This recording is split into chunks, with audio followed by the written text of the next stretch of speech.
केंद्रीय गृहमंत्री जे कणखर आणि ज्यांचा दबदबा पूर्ण भारतात आहे आणि चोर माफिया ज्यांना घाबरतात त्यांनी इथे वसईमध्ये येऊन त्यांना योग्य प्रकारे इशारा दिलेला आहे। म्हणजे बुलडोझरचा इशारा एका गुंडाला दिला असं समजायचं का? समझने वालों का कि इशारा काफी होता है, समझने वालों का कि इशारा काफी होता है, समझने वालों का कि इशारा काफी होता है।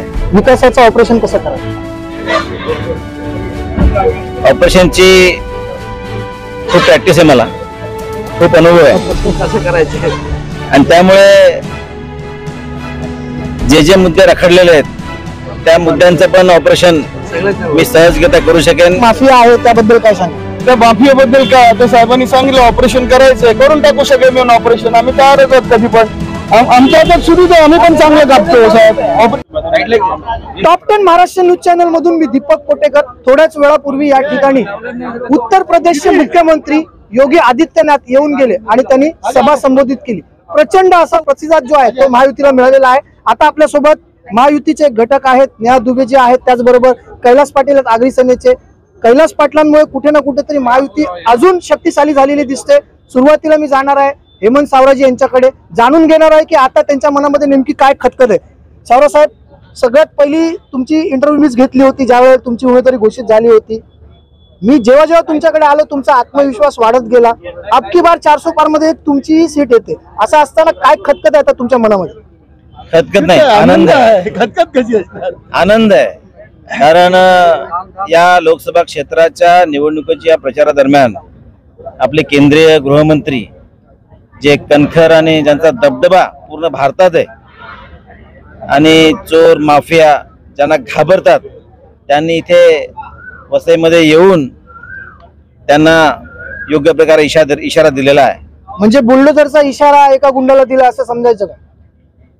समझने वालों का कि इशारा काफी होता है आणि म्हणून जसं केंद्रीय गृहमंत्री अमितजी शहा आले, मुख्यमंत्री एकनाथजी शिंदे आले, उपमुख्यमंत्री देवेंद्र फडणवीस यांची सुद्धा सभा डहाणूला झाली आणि आज आपण प्रत्यक्ष बघतोय एवढा मोठा जनसागर इथे, म्हणजे उभं राहायला जागा नव्हती। प्रचंड उत्साहात इथे योगीजींना ऐकण्यासाठी आला होता आणि योगीजींनी जे मनोगत मांडलं त्यांनी पूर्ण या वातावरणात उत्साह चैतन्य निर्माण केलेलं आहे आणि त्यामुळे ह्या 1.5 दिवसामध्ये पूर्ण कार्यकर्ते जे काम राहिलेले पूर्ण करतील आणि 20 तारखेला भरभरून मतदान हे कमळ फुलाला होईल आणि महायुतीचा उमेदवार, कमळाचा उमेदवार निवडून येईल। एक शेवटचा प्रश्न, तुम्ही डॉक्टर आहेत, एक सर्जन आहात, विकासाचं ऑपरेशन कसं करायचं? ऑपरेशनची खूप प्रॅक्टिस आहे, मला खूप अनुभव आहे कसं करायचं आणि त्यामुळे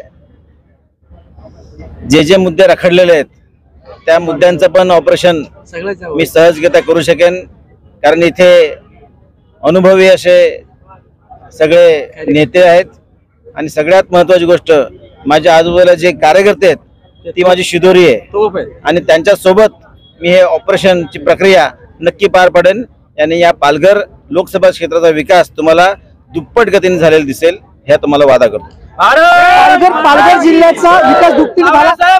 कैलास पाटील साहेब काय सांगाल, कशा पद्धतीने कशा प्रकारे आता पुढे प्रचार करणार? प्रचार संपलेला, आता कुठेतरी परीक्षेची 8 तारखेला गुलाल टाकण्यासाठी सावरा साहेबांच्या घरी जायचं, 4 तारखेला गुलाल साहेबांच्या अंगावर उधळायचंय।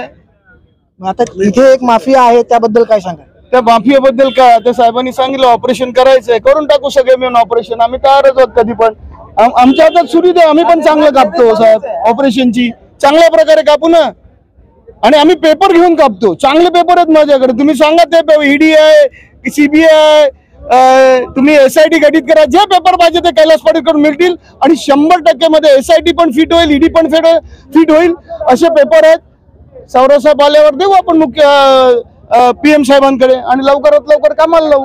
आपण एकंदरीत जर बघितलं तर कुठे ना कुठेतरी उत्तर प्रदेशचे मुख्यमंत्री योगी आदित्यनाथ आल्याच्या नंतर महायुतीच्या नेत्यांमध्ये प्रचंड असा आत्मविश्वास आपल्याला जागृत झालेला दिसतो। असं असताना परवा मतदान आहे आणि 4 जूनला याचा निकाल आहे।